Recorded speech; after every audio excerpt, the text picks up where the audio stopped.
मैंने अपनी जिंदगी में दीन की किताबें मदरसे के उलमा से पढ़ी हैं, गो के मदरसे में दाखिल होकर पढ़ने का मौका नहीं मिला। अब उसकी लंबी तफसील है। बचपन में मुझे भाई ने मदरसे में हिफ्ज के लिए दाखिल करवाया, तो मैंने पहले 6 पारे मदरसे में 2 महीने के अंदर हिफ्ज कर लिए। ज़हीन था, शौक भी था। कारी साहब मेरे ऊपर बड़े मेहरबान थे, तो गर्मी की 2 महीने की छुट्टियों में मैंने 6 पारे याद कर लिए। जब छुट्टियां खत्म हुई तो भाई ने कहा कि स्कूल चलो। मैंने जिद की कि नहीं, मैं तो मदरसे में पढ़ूंगा। उसने कहा नहीं, स्कूल पढ़ना छोड़ना नहीं है। वो स्कूल में टीचर थे, मुझे जबरदस्ती स्कूल ले गए। वापस आया तो मैं अम्मी के सामने खूब रोया और मैंने कहा अम्मी, मैंने स्कूल नहीं जाना, मैंने तो मदरसे में पढ़ना है। अम्मी ने भाई से बात की। भाई ने कहा कि नहीं नहीं, स्कूल इसको पढ़ाना है, अगर ये मदरसे की पढ़ाई करना चाहता है तो शाम को पढ़ लिया करेगा। मैंने पूछा कि शाम को कैसे पढ़ सकता हूं?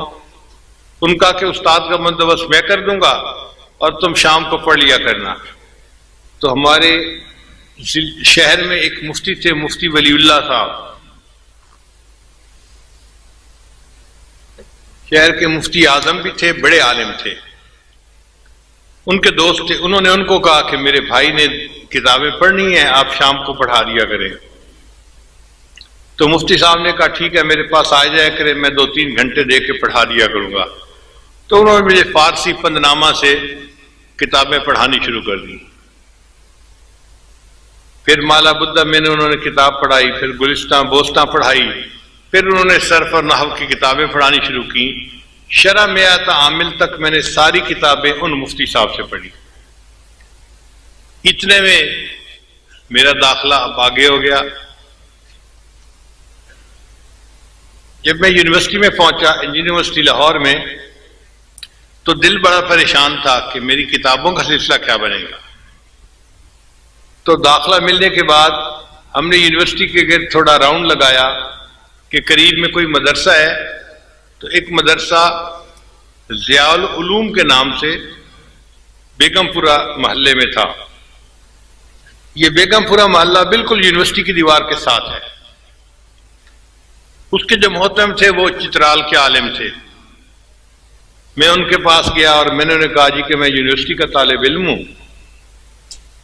लेकिन मेरे दिल में इल्म हासिल करने का शौक भी है। आप अपने असातिज़ा से बता दें कि मैं शाम को आ जाया करूंगा और ये हजरात मुझे किताबें पढ़ा दिया करें। वो बड़े खुश हो गए कि यूनिवर्सिटी में इंजीनियर बनने वाला तालिब इल्म पढ़ने के लिए मदरसे में आएगा। उन्होंने बड़ी शफकत की। चुनाचे उनके मुफ्ती हजरात और दूसरे उस्ताद हजरात ने मुझे किताबें सबकन पढ़ानी शुरू कर दी। ये किताबें मैंने उनसे पढ़ी और पढ़ता रहा। इसी दौरान मेरे शेख थे सैयद ज़वार हुसैन शाह रहमतुल्लाह अलैह, कराची में थे। उनसे मैंने पूछा कि अगर मुझे कोई मसला पूछना हो तो किन से पूछना पड़ेगा। उन्होंने मुझे फरमाया कि जामिया अशरफिया में एक मुफ्ती साहब हैं, उनका नाम है मुफ्ती जमील अहमद थानवी रहमतुल्लाह अलैह, आप उनके पास चले जाया करें।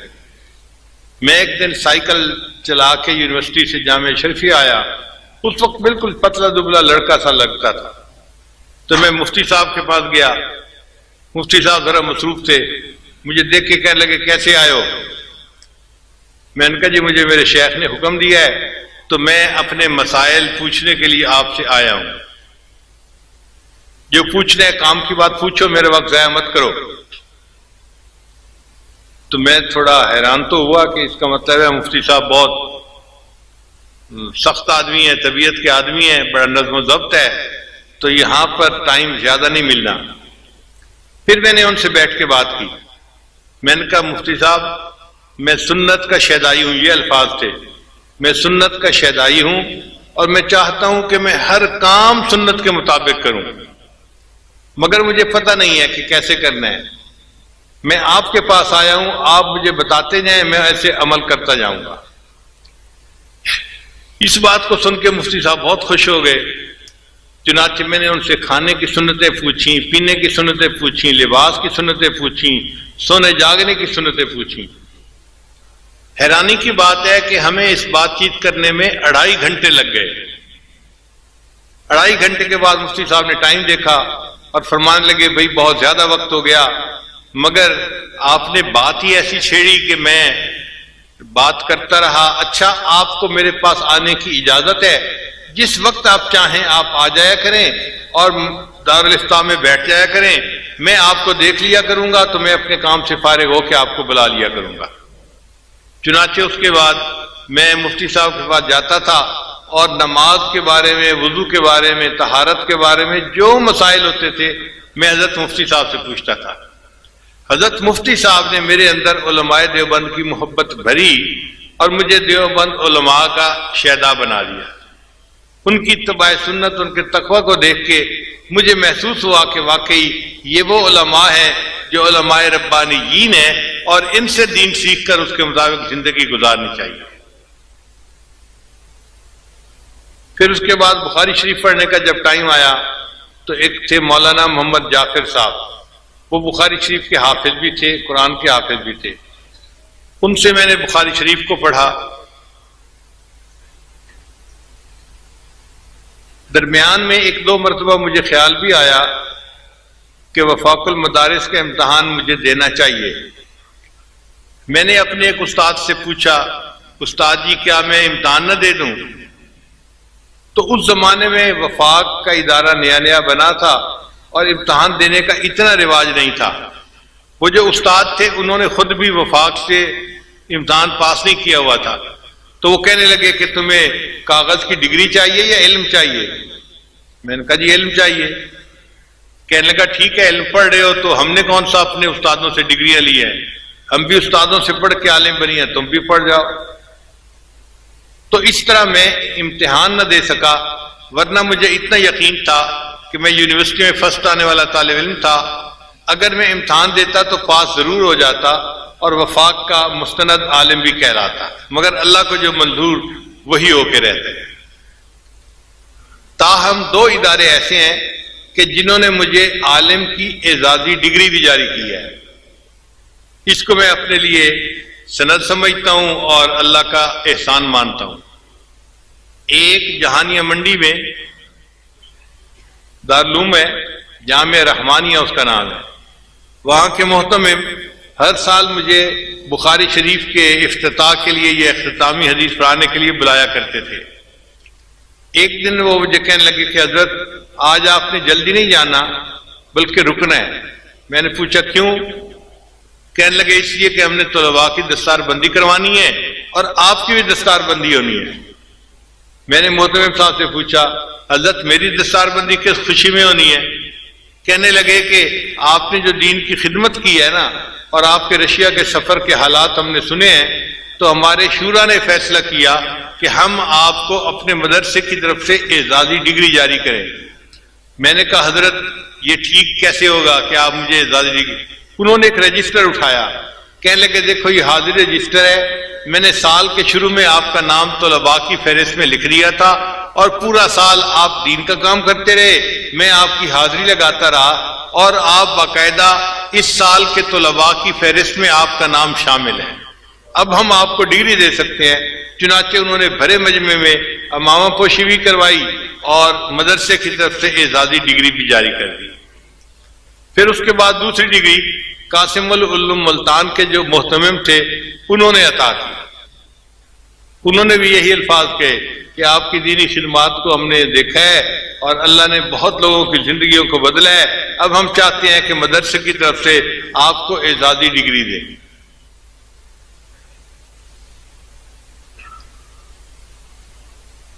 हदीस मुबारका में चंद वास्ते ऐसे हैं कि जिनके जरिए से इस आजिज को अल्लाह ने आली सनद अता फरमाई।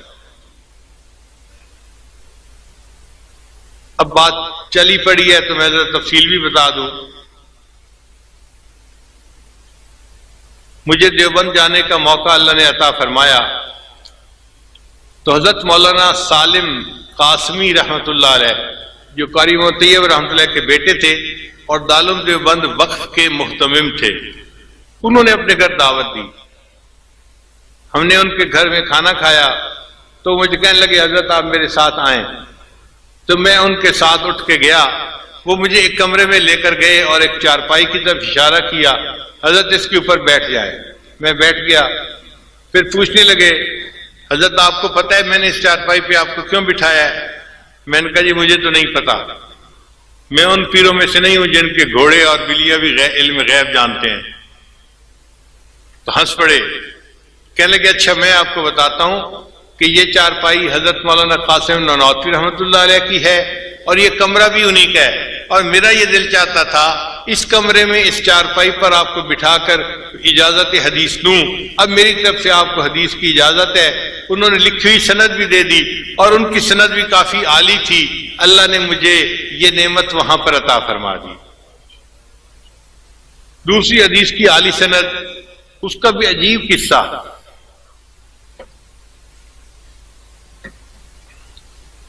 हरम में हज करने के बाद कुछ दिनों के लिए हम ठहरे हुए थे, तो एक दिन असर की नमाज मैंने हरम में पढ़ी तो मैंने देखा कि एक पतले दुबले से हैं बड़े मियां, वो बैठे और उनके गिर्द आकर तुलबा ने हल्का बनाकर बैठना शुरू कर दिया। तुलबा ने सुर्ख रुमाल बांधे हुए थे, अरबी तुलबा जो होते हैं, और उनके हाथ में किताबें थी। और जो हदीस की किताबें होती हैं ना, वो अपने साइज से एक नजर से पहचानी जाती हैं। स्कूलों कॉलेजों की किताबें और तरह की होती हैं और जो दीनी किताबें हैं उनका साइज और तरह का होता है। तो जब मैंने देखा कि ये तुलबा इनके गिर्द बैठ रहे हैं तो मुझे भी दिलचस्पी हुई, तो मैं जरा आगे हुआ। अब एक तालिब इल्म ने पहली हदीस मुबारका की बुखारी शरीफ की तिलावत की तो उन बुजुर्गों ने सबको इजाजत दी। मुझे दिल में ख्याल आया कि जो बुजुर्ग हरम में बैठकर हदीस की इजाजत दे रहे हैं ये कोई आली सनद वाले आलिम होंगे। तो मैंने उनके खादिम से कहा कि हजरत का तारुफ क्या है? उसने कहा जी हजरत का नाम है मौलाना अहमद अली, ये इंडिया के हैं और रहते इंग्लैंड में हैं, और इनकी हदीस की सनद इतनी आली है कि पाकिस्तान के बड़े बड़े उलमा इनके पास आकर हदीस की सनद लेते हैं। मैंने कहा मसलन? कहने लगा मसलन हजरत मुफ्ती तकी उस्मानी दामत बरकातहू। जब उसने नाम लिया तो मैंने सोचा कि वाकई अगर हमारे शेख अल इस्लाम दामत बरकातहू जैसे बड़े हजरात जो जिबाल इल्म में से हैं उन्होंने इनसे हदीस की इजाजत ली तो इनकी आली सनद होगी। तो मैंने उससे कहा कि भाई क्या हजरत से मुझे इजाजत हदीस मिल सकती है? उसने कहा आपका नाम क्या है? मैंने कहा नाम मेरा है जुल्फकार अहमद नक्शबंदी।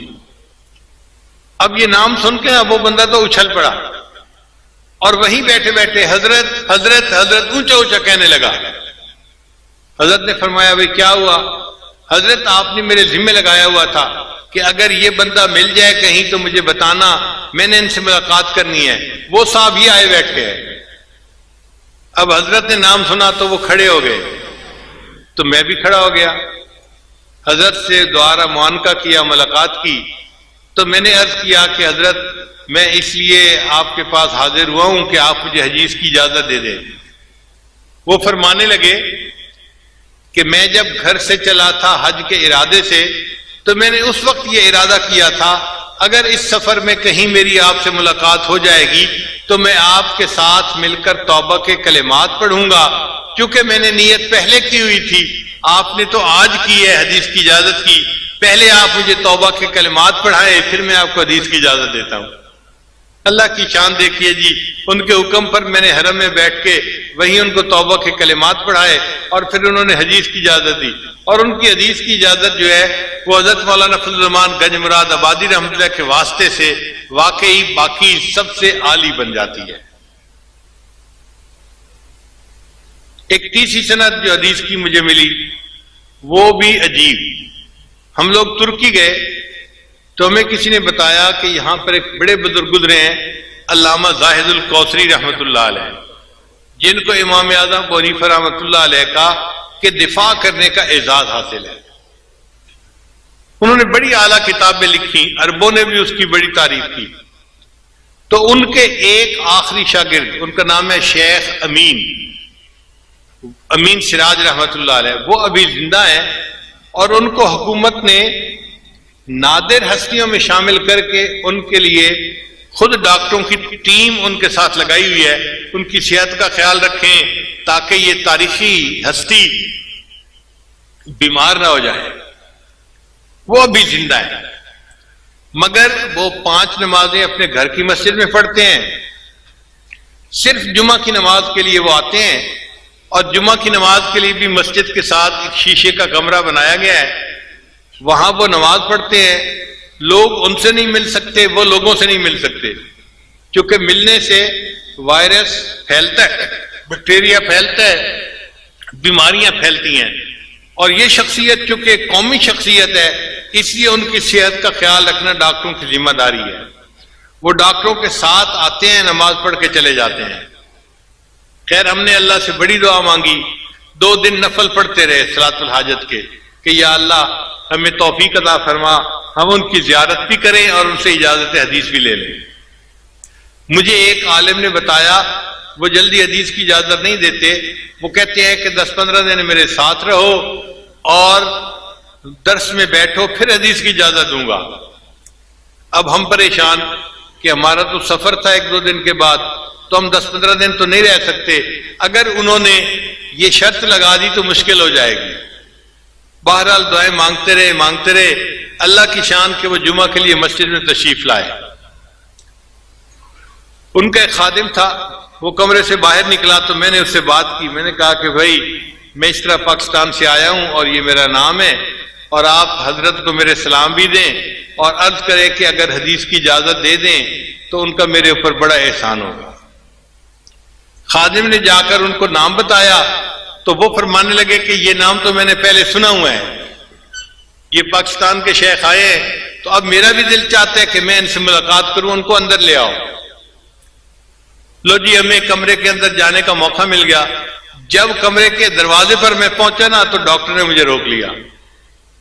जी, आप पाकिस्तान से आए हुए हैं और आपके मुल्क में तो हाइजानिक कंडीशन अच्छी नहीं है, तो आप तो इनसे नहीं मिल सकते। मैंने कहा भाई, मेरी भी चाहत थी और शेख ने भी याद किया था, इसलिए मैं आया हूं। उनका नहीं, आपको हम इस कमरे में नहीं आने देते। फिर उसने दूसरे डॉक्टरों को कहा, जी ये पाकिस्तान से आए हैं, इनको इस कमरे में दाखिल नहीं होने दे सकते। तो और डॉक्टर भी आगे करीब आ गए। अब जाना मुश्किल अंदर। तो शेख अमीन सिराज ने देखा तो उन्होंने अरबी जुबान में उनसे बात की कि तुम इस बंदे को क्यों रोके हुए हो। उनका, जी आप कौमी वर्सा है और आपकी जान की हिफाजत हमारी जिम्मेदारी है। आप कोई आम आदमी नहीं है और ये पाकिस्तान पसमानदा मुल्क से आए हैं और इनके जरिए से आपको बीमारी लग सकती है। तो शेख ने उन्हें फरमाया, भाई अगर इनके जरिए से मुझे बीमारी लग सकती है ना, तो मैं कल की बजाय आज मरने को तैयार हूं, मुझे इनसे मुलाकात करने दो। अल्हम्दुलिल्लाह कि फिर शेख सिराज आगे तशरीफ लाए दरवाजे पर, वहीं पर उन्होंने मुआनका फरमाया और हदीस की इजाजत दी, और उनकी हदीस की इजाजत की सनद भी बहुत आली है। ये 3 संदेह थी जो अल्हम्दुलिल्लाह बहुत आली थी और अल्लाह ने अपनी रहमत से अता फरमा दी। एक और सनद जो हमें इस दफा मिली, चंद दिन पहले हमें समरकंद बुखारा जाने का मौका मिला। पूरी दुनिया के मुख्तलिफ मुल्कों से मशाइख आए हुए थे। तो मुझे कमरे में एक साहब कहने लगे कि हजरत शाम के एक आलिम आए हैं, सैयद हैं, और उनकी हदीस की निस्बत बड़ी आली है, और बुखारा के उलमा उनके कमरे में जा रहे हैं उनसे हदीस की निस्बत लेने के लिए। तो मैंने कहा कि भाई अगर बुखारा के उलमा हदीस की निस्बत लेने के लिए जा रहे हैं तो मुझे भी ले जाओ उनके कमरे में।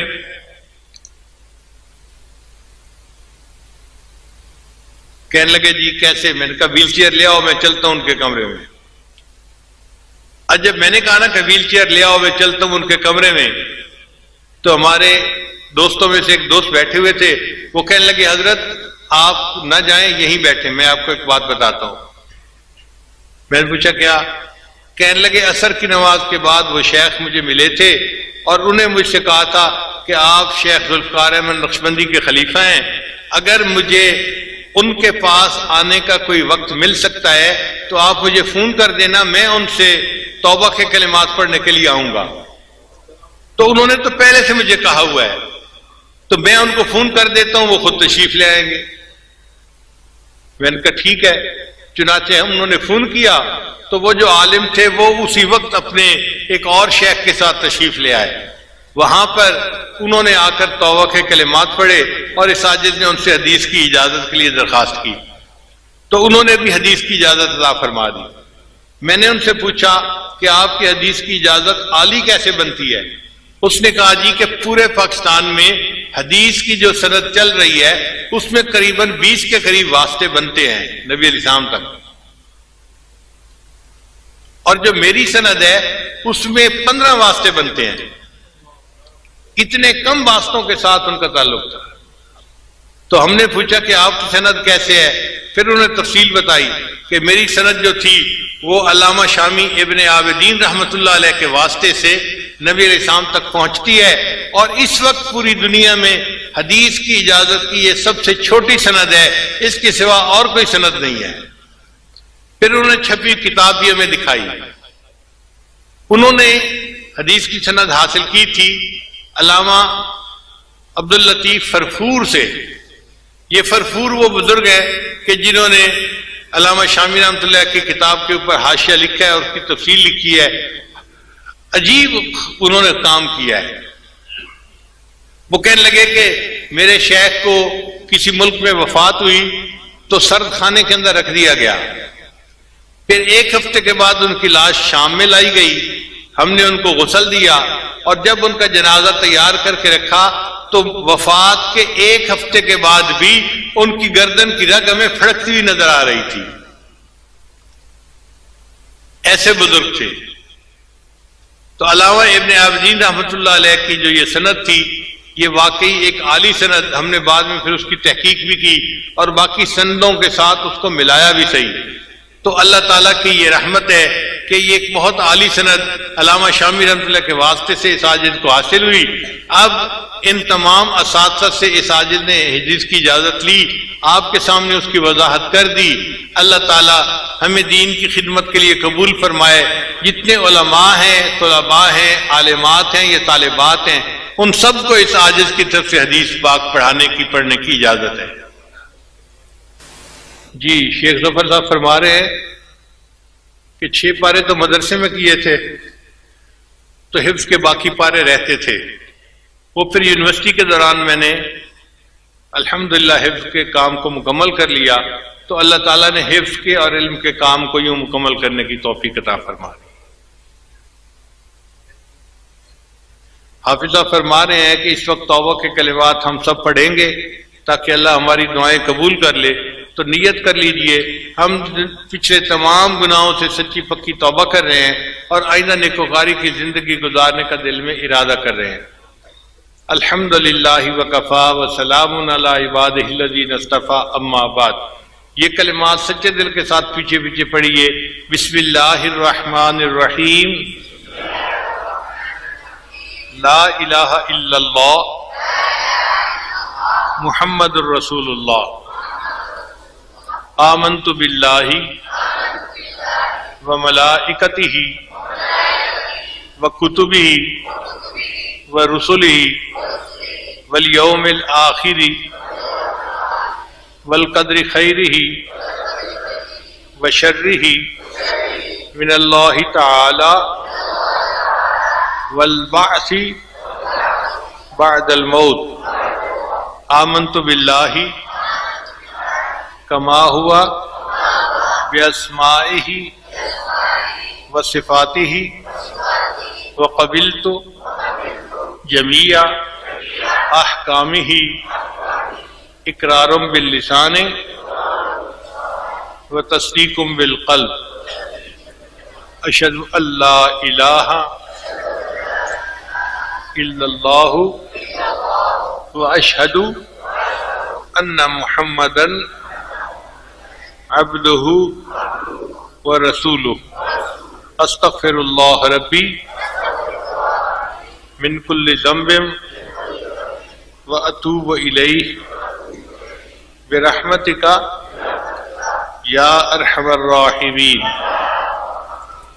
इन कलिमात को पढ़ने से हम तो बताए जा चुके हैं, चंद मामूलात हैं जिनको बाकायदगी से करेंगे तो अल्लाह ताला दिल को मुनव्वर करेंगे।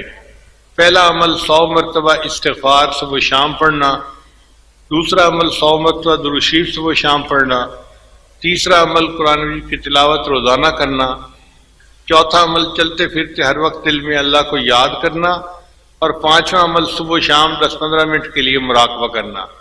मुराकबे का तरीका बहुत आसान है।